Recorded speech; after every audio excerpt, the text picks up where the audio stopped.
आज सकाळी 6 वाजता मागे तुम्हाला सगळ्यांना माहिती असेल की मुख्यमंत्र्यांच्या स्तरावर आपल्या देशामध्ये वेगवेगळ्या शहरामध्ये जे IT पार्क म्हणून शहर प्रसिद्ध आहेत, त्याच्यात आपल्या महाराष्ट्रामध्ये पुणे शहर आणि पिंपरी चिंचवड शहराच्या जवळ असलेलं हिंजवडी पार्क हे IT पार्क म्हणून खूप प्रसिद्ध आहे आणि तिथं बऱ्याच समस्या असल्यामुळं सातत्याने इलेक्ट्रॉनिक मीडिया, प्रिंट मीडियामध्ये बातम्या येत होत्या की इथं वेगवेगळ्या मोठ्या कंपन्या आणि तिथं काम करणारा मोठा वर्ग हा नाराज आहे.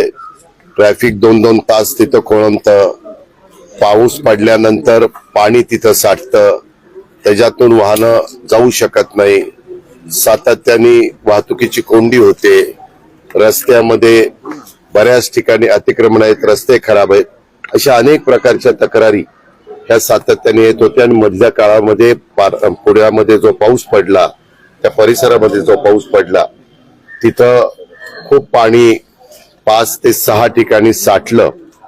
त्या सगळ्याच्या बद्दल चर्चा गेल्या आठवड्यामध्ये झालेली होती आणि त्याच वेळेस मी ठरवलं की आपण तिथं एक कुठली एजन्सी काम करत नाही, तिथं PMCचा काही भाग येतो, PCMCचा भाग येतो, PMRDAचा भाग येतो, PWD येतं, MIDC येते, आपली नॅशनल हायवे तो विभाग येतो, अशा अनेक विभागांशी संबंधित महावितरण येतं, अशा अनेक विभागांशी संबंधित ते सगळे प्रश्न आहेत. जिल्हा परिषद येते कारण ग्रामपंचायती तिथं आहे. आणि म्हणून आज आम्ही सगळ्यांनी ठरवलं होतं की सकाळी लवकर जायचं.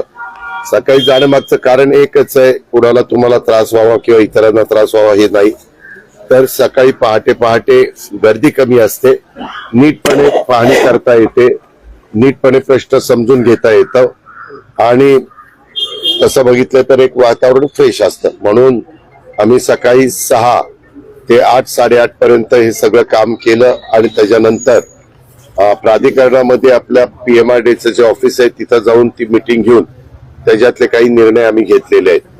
त्याच्यामध्ये जो लक्ष्मी चौक आहे तिथं वाहतुकीची कोंडी होते, म्हणून भक्ती शक्ती चौक आहे तिथं जसं आपण फ्लायओव्हर केलेला आहे तशा प्रकारचा फ्लायओव्हरचा डिझाईन तिथं आपण लक्ष्मी चौकात करायला सांगितलेलं आहे. तिथं काही ठिकाणी अंडरपास आहेत, तिथं बरंचसं काम करण्याची गरज आहे. काही महत्वाचे रस्ते आहेत, मग त्याच्यामध्ये पुणे मेट्रो लाईन 3 मध्ये स्थानक क्रमांक 6 क्रोमा हिंजवडी हा रस्ता खोदला गेलेला आहे आणि त्याच्यावर तिथल्या सगळ्या IT मध्ये काम करणाऱ्या सहकाऱ्यांचं म्हणणं असं होतं की अजित पवार तिथं हा रस्ता खोदल्यामुळं एवढी ट्रॅफिक जाम होते, दुसरा कुठला रस्ता नाही, त्याला काय पर्याय आहे ते पहिली पाहणी आम्ही केली आणि तो रस्ता खोदलेला ताबडतोब बुजवायला सांगितलं. पुढच्या रविवारपर्यंत ते काम टाटाला करायला सांगितलंय, कारण ह्याच्यामध्ये टाटा या कंपनीनं आपला हिंजवडी टू शिवाजीनगर या मेट्रोचं काम हातामध्ये घेतलेलं आहे. तसंच पुढचे काही ठिकाणी जे ओढे रुंद व्हायला पाहिजेत तिथं खरोखरीच काही कंपन्यांनी ओढे बुजवलेले आहेत, नाले बुजवलेले आहेत, इमारती बांधलेल्या आहेत आणि अतिशय छोटी जागा पाणी जाण्याच्या करता निर्माण केलेली आहे. म्हणून एक टंडन म्हणून व्यक्ती आहे, त्यांना नैसर्गिक पाण्याचे फ्लो याचा रिपोर्ट द्यायला नेमलेला आहे. आम्ही 2 एजन्सी नेमल्या, या टंडनला एक नेमलंय आणि दुसरं आपल्या जलसंपदा विभागाचे आपले गुणाले म्हणून नवीन ED आलेले आहेत, धुमाळ चीफ इंजिनियर आहेत आणि एक्झिक्युटिव्ह इंजिनियर डुबल आहेत. त्या सगळ्यांशी संपर्क साधून डुबल तिथं होते, त्यांना त्याची पाहणी करायला सांगितली आणि नैसर्गिक दृष्ट्या पावसाचं पाणी पडल्यानंतर ते पूर्वीच्या काळामध्ये कुठल्या ओढ्या नाल्यांनी जायचं आणि नदीला मिळायचं त्याचा सगळा सर्वे करायला सांगितलेला आहे. ओढ्यांची मालकी आपल्याला माहिती आहे रेव्हेन्यू विभागाची असते, नद्यांची मालकी हे जलसंपदा विभागाची असते आणि त्याच्यातनं विभागीय आयुक्त, collector, CO, PMC, PCMC commissioner आणि PMRD कमिशनर सगळेच अधिकारी होते, जॉईंट CO MIDC होते. त्याच्यामध्ये ज्यांच्यावर जी जबाबदारी आहे ती जबाबदारी आम्ही त्यांना सांगितलेली आहे. त्याच्यातनं त्यांनी ते काम करून द्यायचंय आम्हाला. ओढ्यावर काहींनी बिल्डिंग बांधली, ती परवानगी दिली असेल तर त्याच्यावर ताबडतोब कारवाई, उदाहरणार्थ स्टॉपवर्क असंही आपण दिलेलं आहे. काही कामं थांबलेली तुमच्या पाहण्यात, तिथं तुम्ही सकाळी होता ते बघितलं असेल. 4-5 ठिकाणी नैसर्गिक पाणी अडल्यामुळं नदीपर्यंत ते पाणी कसं जाईल याकरता आपण मोठा चॅनल, म्हणजे आता हे टंडन हे पण देतील आणि आपल्याला जलसंपर्क पण देतील, किती क्युसेस पाणी गेलं पाहिजे, त्याला किती मोठा रुंदीचा ओढा असला पाहिजे, ते दोन्ही बाजूला आपण आरसीसी वॉल करू, पुढं कुठेही तिथं अतिक्रमण होता कामा नये अशा पद्धतीनं ती व्यवस्था आपण करतोय. त्याच्यामध्ये एका ग्रामपंचायतीनं ओढ्यातच भाजी मंडई ही उभी करायचा फार काम सुरू केलेलं आहे, ते पण आपण काढायचं ठरवलेलं आहे. आणि त्यांची पर्यायी व्यवस्था, वेगवेगळ्या ओपन स्पेस असतात, पीएमआरडी मध्ये तो सगळा एरिया येत असल्यामुळं त्यांना अम्युनिटी प्लेसेस असतात, तिथल्या काही सिलेक्ट करायला सांगितलेलं आहे. आणि तिथल्या नागरिकांना पण भाजी मंडईचं उपलब्धता झाली पाहिजे, म्हणजे उगीच आपण ते काढतोय त्यावेळेस पर्यायी व्यवस्था तिथं असली पाहिजे, हाही निर्णय आम्ही घेतला. शंकर मांडेकर म्हणून तिथले आमदार आहेत, ते देखील बरोबर होते. इतर पण बरेच जण एनजीओ तिथं त्यांच्या परीनं अडीअडचणी सांगण्याचं काम करत होते. तिथं एक कॅब जेमिनी म्हणून कंपनी आहे, त्याच्याजवळ एक डोंगर आहे, तिथं लहान डोंगराचं काम फोडून एक लाईट मोटर व्हेकल आणि 2 व्हीलरला रस्ता करता येऊ शकतो. त्याच्यामध्ये आम्ही फॉरेस्ट विभागाशी बोललोय, त्यांना आज दुपारी माझा एक माणूस भेटायला जाणार आहे आणि ते त्याची तपासणी करतील. त्यांना पर्यायी जर दुसरी जागा त्यांच्या परीनं अडीअडचणी सांगण्याचं काम करत होते. तिथं एक कॅब जेमिनी म्हणून कंपनी आहे, त्याच्याजवळ एक डोंगर आहे, तिथं लहान डोंगराचं काम फोडून एक लाईट मोटर व्हेकल आणि 2 व्हीलरला रस्ता करता येऊ शकतो. त्याच्यामध्ये आम्ही फॉरेस्ट विभागाशी बोललोय, त्यांना आज दुपारी माझा एक माणूस भेटायला जाणार आहे आणि ते त्याची तपासणी करतील. त्यांना पर्यायी जर दुसरी जागा जमिनीला जमीन द्यावी लागते, तशा पद्धतीनं जमीन द्यावी लागली तरी ती मानसिकता आम्ही रेव्हेन्यू विभागाने ठेवलेली आहे. मारुंजी ते कासारसाई रोड डीपी 45 मीटरचा आहे, तो त्याच पद्धतीनं करायचं आपण ठरवलेलं आहे. त्याचाही टेंडर आता निघेल. हे रोड मोठेच्या मोठे जे डीपी मध्ये आहे ते तसंच करायचं असं ठरवलंय. तिथल्या स्थानिक लोकांनी पण सांगितलं की आम्ही त्यामध्ये पूर्णपणे सहकार्य करायला तयार आहे. हिंजवाडी ते शिवाजी चौक येथे ग्रेड सेपरेटरच्या बद्दल मी मगाशी सांगितलं, अनेक ठिकाणी ग्रेड सेपरेटर, तिथं जुना मुंबई पुणे बेंगलोर जो रस्ता आहे, तो रस्त्याला आपण वरून एक फ्लायओव्हर करणार आहे आणि तिथनं साधारण खाली 5 लेन जायला 5 लेन यायला, वरनं 3 लेन जायला 3 लेन यायला असं ते करणार आहे. परंतु पहिल्यांदा त्याच्याकरता सर्व्हिस रोड रुंद मला वाटतं 12 मीटरचा दोन्ही बाजूला, ते 12 असं मीटरचा, त्या पद्धतीनं मला वाटतं कॉन्क्रीटचा करायचं ठरलेलं आहे.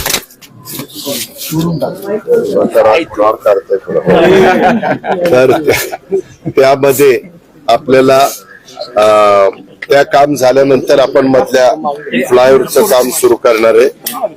मी मगाशी सांगितलं, लक्ष्मी चौकामध्ये भक्ती शक्ती सारखा ब्रिज तयार करायचं ठरवलेलं आहे. हिंजेवाडी चौकाचं ग्रेड सेपरेटर सांगितलं. मारुंजे रोड ते हिंजवडी फेज 2 पूर्वी कॅनॉल होता, कासारसाई म्हणून जे धरण आहे तिथनं कॅनॉल येत होता, तो कॅनॉल आता बंद झालेला आहे, कारण आता तिथं सगळं नागरीकरण झालेलं आहे. त्याच्यामुळं तिथं 100 मीटर रुंदीची जी जागा, 100 फूट ही जी रुंदीची जागा आहे, तिथं पूर्णपणे रस्ता पीएमआरडी कडनं करायचं ठरवलेलं आहे. त्याच्याही बाबतीमध्ये टेंडर काढायला सांगितलेलं आहे.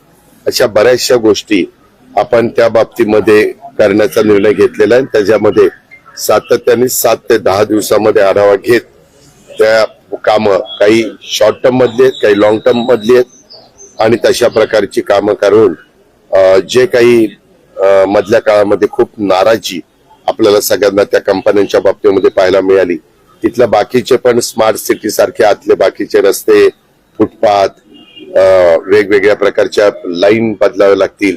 स्टॉर्म वॉटरच्या करता पाईप न टाकता मोठ्या प्रमाणावर डक्ट करावे लागतील, त्याची साईज मोठी करावी लागेल, जे जलसंपदा आणि टंडन ते देतील त्या प्रकारे असंही आम्ही ठरवलेलं आहे.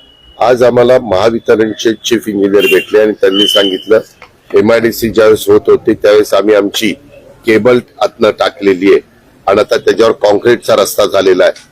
पुढं कधी ती केबल बस झाली तर संपूर्ण रस्ता खोदावा लागेल. त्यापेक्षा तुम्ही आता रस्ते रुंद करताय, स्ट्रॉंग वॉटर काढून देण्याचं काम करताय, ओढे सगळे मोकळे करताय. जिथं कुठं बांधकामं झाली असतील तर ती बांधकामं ओढ्याचा प्रवाह खुला करण्याच्या करता पाडायचा पण निर्णय आम्ही घेतलेला आहे. आणि त्याकरता म्हणले आम्हाला वेगळा डक करून द्या. स्ट्रॉंग वॉटरच्या करता वेगळा असेलच, परंतु आमच्या पाईपलाईन ड्रिंक वॉटरच्या असतील, त्यांच्या केबलच्या करता असतील, त्याच्या इतर वेगवेगळ्या सर्व्हिसेस ज्या असतात, इव्हन गॅसची पाईपलाईनच्या बद्दल पण आज ती चर्चा झाली. त्यांना म्हणलं की कुठल्या कुठल्या ज्या काही पाईपलाईन लागतात, पाईपलाईन मध्ये सर्व्हिस देण्याच्या करता बाबी लागतात, त्याच्या सगळ्याचा अभ्यास करून त्याचा अहवाल द्यायला सांगितलेला आहे आणि त्या पद्धतीने आम्ही पुढे जायचं ठरवलेलं आहे.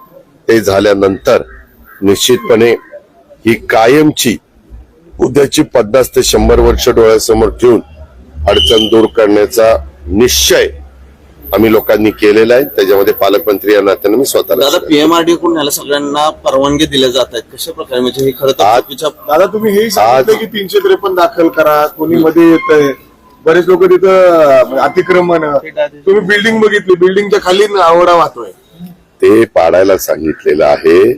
जर कोणी आडमुठेपणाची भूमिका घेतली तर तिथं 353 दाखल करा असं सांगितलं. पहिल्यांदा त्यांना समजावून सांगा, त्यांना आपला डीपीचा प्लॅन दाखवा, तिथं रोडची साईज काय आहे ती दाखवा आणि उद्याच्याला हे रोड झाल्यानंतर ज्यांच्या आजूबाजूचे खासगी लोक असतील, शेतकरी असतील, इतर सहकारी असतील, त्यांच्या जमिनीचे पण दर हे वाढतात, हे आपल्यालाही सगळ्यांना माहिती आहे. पण आता हे रोड रुंद करत असताना यदा कदाचित ज्या कंपन्यांनी वॉल कंपाऊंड केलेलं आहे तिथं त्यांना कदाचित आज सरकावं लागेल.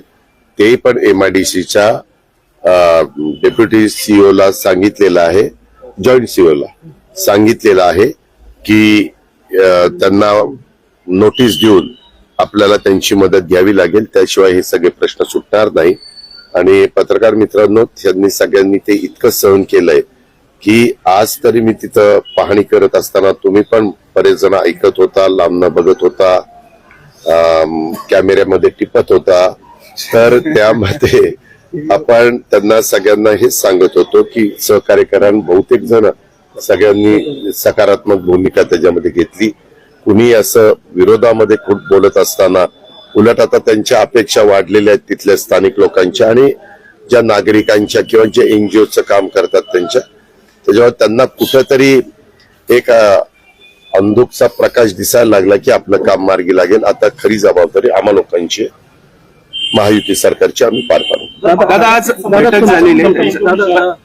महसूल राज्याचा महसूल वाढवण्यासाठी जे मद्याचे परवाने आहेत ते वाढवण्यात आलेले आहेत, मात्र हितसंबंध मार्गी लागेल. आता खरी जबाबदारी आम्हा लोकांची, महायुती सरकारची, आम्ही पार पाडू. दादा आज बैठक झालेली आहे. महसूल राज्याचा महसूल वाढवण्यासाठी जे मद्याचे परवाने आहेत ते वाढवण्यात आलेले आहेत, मात्र हितसंबंध जपण्यासाठी मद्याचे परवाने वाढवण्यात आले. नाही मद्य परवाने अरे काही पण नकारे बाबा, तुम्ही बातम्या सोडून नवीन परवाने देण्यात आले. नाही रे बाबा, नाही ना, त्याची बातमी त्याला सांगतो ना, ही नाही. आपण पाठीमागच्या काळामध्येच एक नियम केलेला आहे 72 ला का काहीतरी, 72-74 ला, की इथनं पुढं दारूचे परवाने म्हणजे द्यायचे असतील दुकानं, शॉप, तर त्याच्या संदर्भामध्ये विधिमंडळाला विश्वासामध्ये घेतल्याशिवाय द्यायचे नाही असा निर्णय झाला. त्याच्यानंतर कधी पण आपल्या महाराष्ट्रामध्ये म्हणजे बाकीच्या अनेक राज्यांच्या मध्ये मला तर माहिती मिळाली की उत्तर प्रदेशमध्ये दरवर्षी 3% परवाने जास्त दिले जातात, वाढवले जातात, आणि बाकीच्याही ह्याच्यात वाढवले जातात. तो त्यांचा अधिकार आहे. परंतु आपल्या महाराष्ट्राची कामाची पद्धत वेगळी आहे आणि म्हणून आपण स्थलांतर करतो. म्हणजे तुमचं जरी एखादं युनिट एखाद्या ठिकाणी असेल, शॉप, तर ते स्थलांतर करायचं असेल तर दुसऱ्या भागामध्ये जे काही नॉर्म्स आहेत की बाबा इतक्या जवळ शाळा नसली पाहिजे, मंदिर नसलं पाहिजे, काही लोकांची श्रद्धास्थानं असतात ती नसली पाहिजे, असे आपल्या नियम आहेत ते तपासून त्यातल्या तिथल्या जिल्हाधिकाऱ्यांना आणि एक्साईजच्या SP ला अशा दोघा चौघांची ती कमिटी आहे, ती कमिटी पाहणी करते आणि ते देते. तरी देखील तिथं दिल्यानंतर तिथं महिलांची जेवढी काही मतदारांची संख्या आहे त्या मतदारांच्या संख्येमध्ये महिलांनी मागणी केली तर आपण ते दुकान चालू ठेवायचं का बंद ठेवायचं, पण एकंदरीत संख्येच्या काही टक्के बंद करा. महिलांची मतं असतात, त्याच्यात पुरुषांच्या मतं घेतली गेलेली नाहीयेत, कारण ह्याचा खरा त्रास महिलांना होत असतो. घरातल्या पुरुष मंडळी दारूच्या आहारी गेल्या तर म्हणून त्या नियम आपण बनवलेले, त्याच्यामुळे नवीन कुठली दुकानं दिली. जय पवारांचं जी कंपनी आहे त्याला कुठेतरी फायदा पण होतो या सगळ्यामध्ये. अरे तपास ना बाबा, तुम्ही आता कुठलं अलीकडे काय व्हायला लागलंय, कुठली पुरावा द्या, तपासून घेऊ, चुकीचं असेल तर ऍक्शन घेऊ. दादा बीड मध्ये माजी पोलीस अधिकारी आहे, त्याला मारहाण झालेली आहे. अर्थात तुम्ही पालकमंत्री आहात, तिथले किरकोळ वाद होता 1200 रुपये, 2 तास त्याला डांबून मारलेला आहे. डांबून ठेवलं. तो माजी अधिकारी म्हणजे कायदा हातामध्ये घेण्याचा अधिकार कुणालाही नाहीये.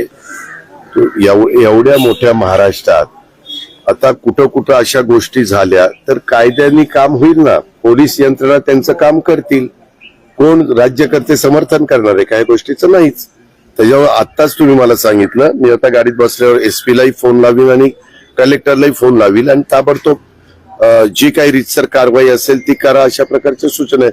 खरं तर पहिल्यापासूनच मी दिलेल्या आहेत. कुणाच्याही फोनला दबावाला बळी न पडता कायदा हातात घेण्याचा प्रयत्न कोणी केला किंवा चुकीचं वागण्याचा प्रयत्न कोणी केला, ते कुणी व्यक्ती असू द्यात, सत्ताधारी पक्षाचे असू द्यात, विरोधी पक्षाचे असू द्यात किंवा राजकारणाशी संबंधित नसणारे असू द्यात, त्यांच्यावर ऍक्शन घ्यायची असं सांगितलं.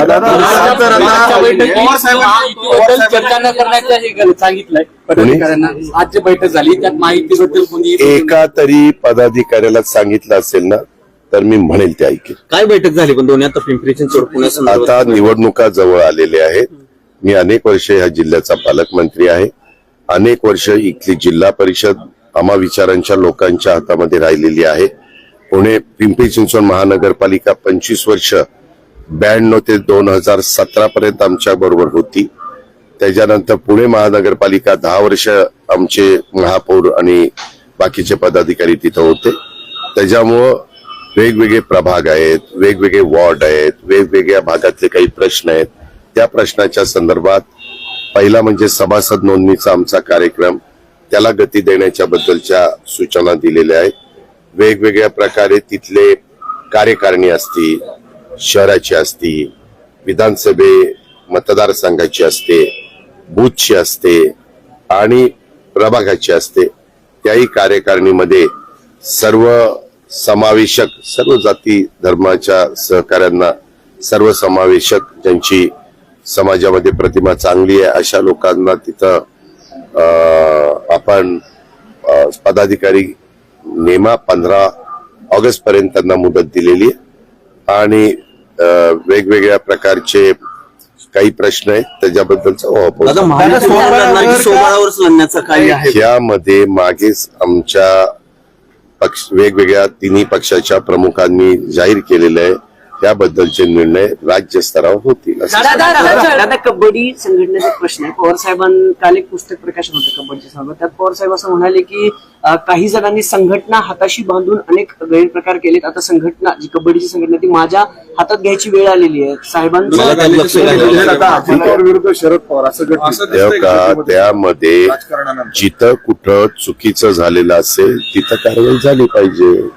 मग ती तू कर किंवा आणखीन कुणी दुसऱ्यांनी करावी. दादा जळगावमध्ये पूर्णा नदी पात्राच्या इथे शेतकरी आंदोलन करतायत. जळगाव मधल्या पूर्णा नदी पात्राच्या इथे शेतकरी आंदोलन करतायत.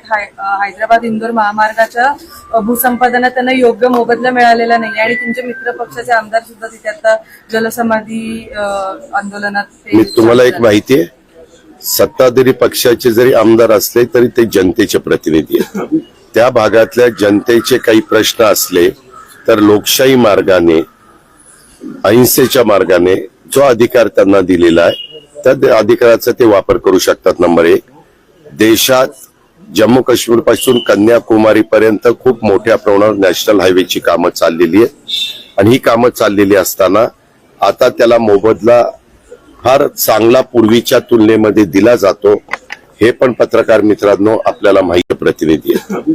त्या भागातल्या जनतेचे काही प्रश्न असले तर लोकशाही मार्गाने, अहिंसेच्या मार्गाने जो अधिकार त्यांना दिलेला आहे त्या अधिकाराचा ते वापर करू शकतात. नंबर 1, देशात जम्मू काश्मीर पासून कन्याकुमारी पर्यंत खूप मोठ्या प्रमाणावर नॅशनल हायवेची कामं चाललेली आहेत आणि ही कामं चाललेली असताना आता त्याला मोबदला फार चांगला पूर्वीच्या तुलनेमध्ये दिला जातो. हे पण पत्रकार मित्रांनो आपल्याला माहिती आहे. आपण तर समृद्धी महामार्ग करत असताना त्यावेळेस देवेंद्रजींनी, ते मुख्यमंत्री होते, माझ्या माहितीप्रमाणे 4 पट रक्कम आपण देतो, त्याच्यावेळी विशेष बाब म्हणून 5 पट रक्कम दिली. त्यावेळेस सगळा विरोध मावळला आणि लोकांनी त्या जमिनी त्यांना दिलेले आपण पाहिलं. आताचा प्रश्न काही असेल, काय होत आहे त्याच्यामध्ये शहरी भागामध्ये येणाऱ्या रोड करण्याकरता घ्याव्या लागणाऱ्या जमिनी आणि शहराच्या बाहेरच्या जमिनी त्याच्यामध्ये थोडासा दरामध्ये फरक पडतो आणि मग तिथं बांधच असतो आणि तो म्हणतो त्याला तितकं येऊन मिळतं आणि मला इतकं मिळत नाही, असा प्रश्न शेतकरी वर्गामध्ये निर्माण होतो.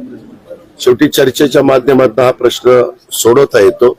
आज रविवार आहे, आज अधिकारी तिथं सुट्टीवर असतील, परंतु तरी प्रशासनाचे काही जणांना सूचना दिल्या जातील आणि त्याच्यातनं सामोपचारांनी मार्ग दादा, काढला. बारामती लोकसभा मतदारसंघावर भाजपने मोठ्या प्रमाणात पक्ष प्रवेश केले. आता संजय जगताप पण प्रवेश करतायत, संग्राम थोपटेने प्रवेश केला किंवा इंदापूरमध्ये पण खरं सगळं जिल्हा परिषद स्थानिक स्वराज संस्थेच्या माध्यमातून प्रत्येकाला आपापला पक्ष वाढवण्याचा अधिकार आहे आणि प्रत्येकाला व्यक्तीला संविधानाने आणि डॉक्टर बाबासाहेब आंबेडकरच्या घटनेने त्यांनी कुठं जावं आणि कुठल्या पक्षात प्रवेश करावा हा त्याचा स्वतःचा मत आहे. त्या पद्धतीने स्थानिक स्वराज्य संस्थेत सगळे एकत्र लढतील असं आमच्यासोबत.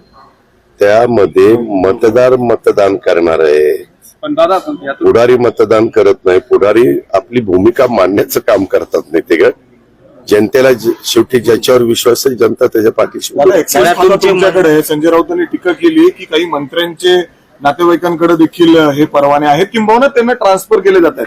बुमरेंचं देखील संजय बुमरेंच्या वहिनीच्या नावाने 24 तासात ते ट्रान्सफर झाले जातात. अरे बाबा, एवढी फास्ट प्रोसेस त्यामध्ये कधी झालंय? संजय राऊत म्हणतात आत्ताच झालं, गेल्या आठवड्यात एका दिवसात मुंबईचा ट्रान्सफर करून गावाला एक घेतलं. मिनिट, एका दिवसात होणारच नाही. त्यांनी सांगितलं मी सांगतो ना होणार संजय नाही, राऊतला. मी सांगतो ना होणार नाही. कारण फायनल सही माझी असते एक्साईज मिनिस्टर म्हणून. मी मिनिस्टर झाल्यापासून त्याच्या आधी मला वाटतं शंभूराज देसाईची सही होती. त्याच्यावर मी काही एवढा अगदी ह्या असल्या कामाच्या बाबतीत तत्परता दाखवीन. दुसऱ्या कुठल्या अडचणी जनतेला होत असतील त्याच्यात जरूर मी माझं सर्वस्व पणाला लावीन. पण आपण पण मला ओळखता, मी इतकी तत्परता दाखवणार नाही. तरी पण तुम्ही प्रश्न उपस्थित केलेला आहे. मी सोमवारी गेल्यानंतर एक्साईज कमिशनर, पूर्वी आपलेच जिल्हाधिकारी होते राजेश देशमुख, तेच तेव्हा का 2023 ची घटना. नाही दादा संजय राऊत म्हणतात औरंगाबाद खंडपीठात ते केस सुरू आहे. राजेशजी, कमिशनर अजित बोलतोय. ते पत्रकार मित्र फार प्रेमापोटी एक प्रश्न विचारतायत आणि तोही दारूचा विचारतायत. तर त्याच्यामध्ये म्हणजे एक्साईजचा विचारतायत, तर त्याच्यामध्ये असं काही अलीकडे एका दिवसात सगळे काही परवानग्या दिल्या गेल्या? ठीक आहे, ओके, ठीक आहे, थँक्यू. 2023च्या काळातली आहे आणि ती एका दिवसातली नाहीये. मला तुम्ही पर्टिक्युलर नाव जर दिलं तर मी त्या तारीखवार जिल्ह्याच्या जिल्हाधिकारी आणि त्या SP आमचा एक्साईज त्याच्याकडे कधी आली, त्याच्यानंतर वर कधी आली, ते सगळं आपण सांगू. आपल्याला असं बेकायदेशीर काम करायचं नाही, काळजी करू. दादा जयंत पाटलांनी प्रदेशाध्यक्षपदाचा राजीनामा दिला आहे. दादा जयंत कामाचा निधी जो आहे तो येत नाही असं दत्तात्रय भरणे म्हणाले काल. कुठे म्हणाले? कार्यक्रमात असं म्हणाले, लाडक्या बहिणीच्या हप्त्यामुळे विकास कामाचे पैसे यायला विलंब होतोय. विचारतो त्याला कुठली बातमी कळाली. शेवटी तो माझा सहकारी आहे, मंत्री महोदय, त्यांना विचारून क्लिअर करतो कुठल्या अपेक्षेने कुठल्या हेतूने ते बोलले. दादा जयंत पाटलांनी काल प्रदेशाध्यक्षपदाचा राजीनामा दिला राष्ट्रवादी काँग्रेस पार्टीसोबत. त्यांच्या पक्षांतर्गत त्यांनी काय करावं हा त्यांचा अधिकार आहे. तू आता एबीपी माझा यायचा आहे का, तू एबीपी का सामचा आहे, तू आता संध्याकाळी राजीनामा दिला त्याला आम्ही काय करायचं, तुझा अधिकार आहे. तू तुमच्यासोबत जयंत पाटील सिनियर नेते, आम्ही दोघांनी अनेक वर्ष एकत्र काम केलेले. जयंतराव, दिलीपराव, मी, RR पण होते. जोपर्यंत RR हयात होते तोपर्यंत आम्ही सगळेजण 90च्या बॅचचे आहोत. मला वाटतं आमची 8वी टर्म आहे आणि त्याच्यामुळे इतके वर्ष एकत्र काम केलेलं असल्यामुळं आमची ओळख आहे, संबंध आहेत. राजकीय आज भूमिका आमच्या दोघांची वेगवेगळी ही जग जाहीर आहे, पण त्यांनी काय हेतू डोळ्यासमोर ठेवून राजीनामा दिला आपल्याला माहित नाही, आपल्याला विचारण्याचा पण अधिकार नाही. पण कधी पुढच्या आठवड्यात जर भेटले तर सहज जयंतराव काही आपल्या म्हणजे राजीनामा दिला त्याच्या मागचं कारण काय नाही. बरेच वर्ष झाले, मला वाटतं जयंतराव 6 का 7 वर्ष झाले. त्याच्यामुळे त्यांनी काही मनात ठरवलं असेल आता नव्यांना संधी द्यायची आणि राष्ट्रीय पातळीवर काम करायचं असं काहीतरी ठरवलं. माझ्याकडं याबद्दलची काही चर्चा झालेली नाही. बारामती अॅग्रोच्या माध्यमातून रोहित पवार यांनी घोटाळा केला असं त्यांच्यावरती आरोप होते. बाबा मला या सगळ्या गोष्टी माहिती नसतात. मी जरूर राज्याचा उपमुख्यमंत्री आहे, परंतु मला प्रत्येक गोष्ट माहिती नसते. चव्हाण नाट्यगृहात ना सावरकरांचं लिखित एक नाटक होतं.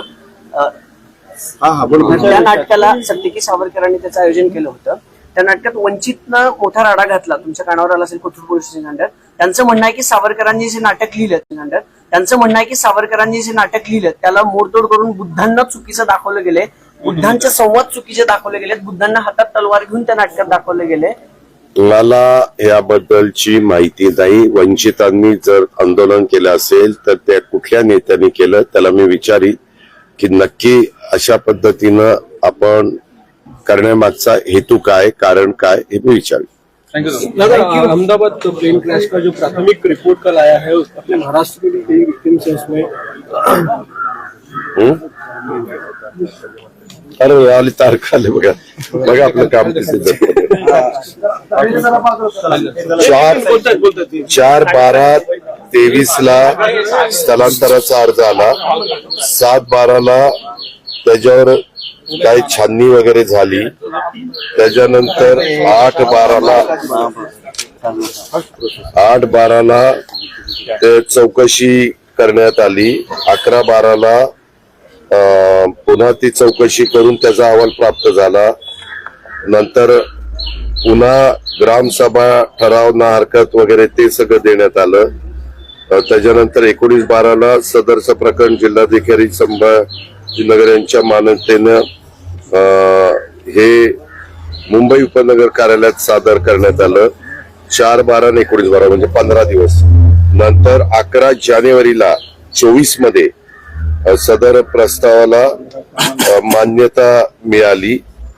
15/1 ला आयुक्त यांनी स्थलांतराची पुढील कारवाई करण्याच्या करता अधीक्षक मुंबई उपनगर यांना कळवलं आणि 16 तारखेला स्थलांतराला मंजुरी मिळाली जानेवारीला. म्हणजे साधारण 1.5 महिन्यांनी ते झालं. 1 दिवस नाही, 1.5 महिना.